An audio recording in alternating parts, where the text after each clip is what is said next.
Sick. Here are a couple accessories I think might be useful for water activities on a summer vacation. The handler.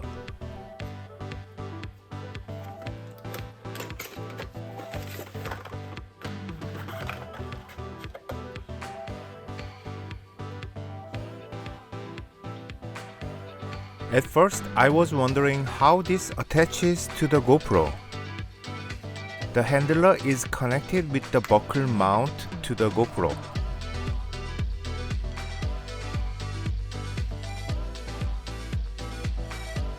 There's a flat surface for your thumb on the handler that will be the GoPro touchscreen side.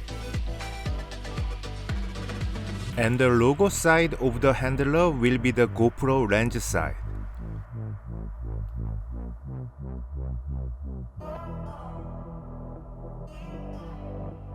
Protective housing. The GoPro is already waterproof to 33 feet, but this protective housing will allow you to deeper up to 196 feet. Even if you don't go down that deep, diving into water with the high speed might exceed the water pressure and quick changing temperatures. I'm not that adventurous, but I wanted to protect the GoPro from sand and salt water. Slide this to the arrow and lift that. And lift the other side to open the case. Close folding fingers and put the GoPro in. There's one more accessory to consider. Anti-fog inserts. Have you had your swimming goggles become foggy? This case could be too. It will be super bothersome to get rid of the inside of foggy once you get in the water. You can put it aside or underneath or both.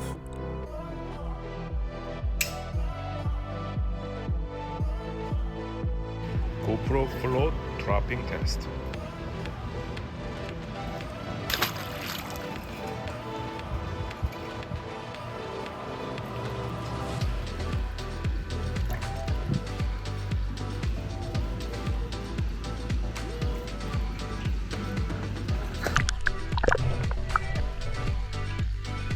There's a skeleton backdoor.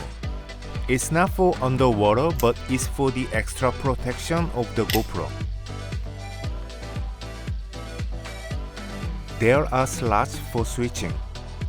Just put it out and put it in. Easy.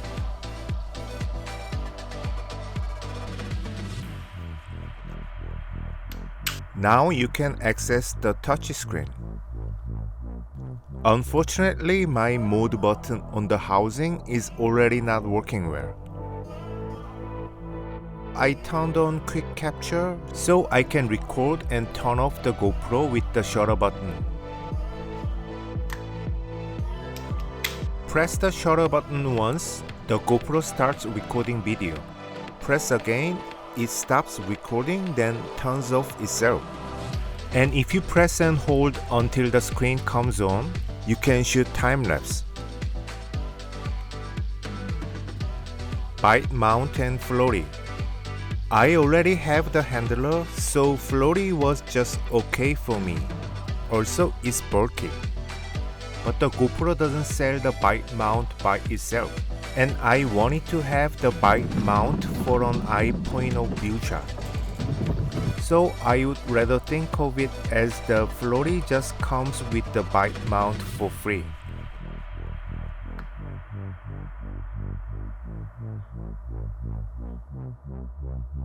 It's like you pick the exposure in iPhone. It's better to lock the exposure in the GoPro before going into the water.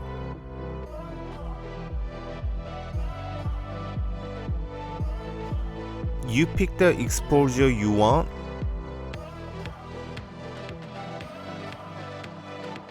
and lock it. And press again to unlock it.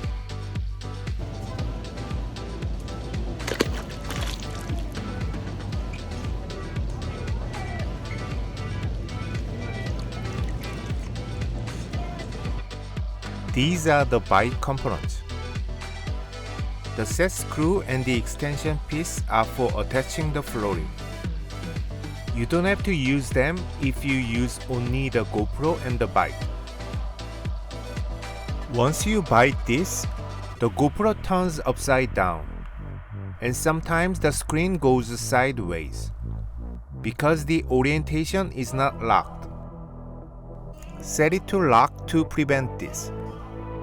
One more thing, when you put the bike mount and the extension piece together, it's important to match the silver parts on the same side, because the thumb screw needs to go to the other side.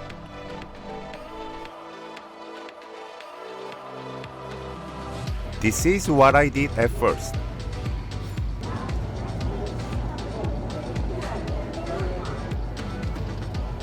Not so good with the snorkeling gear. The GoPro accessories are endless and no need to have it all. For me, the protective housing and the handler would be the must-have. Hope you make the right decision and enjoy the summer.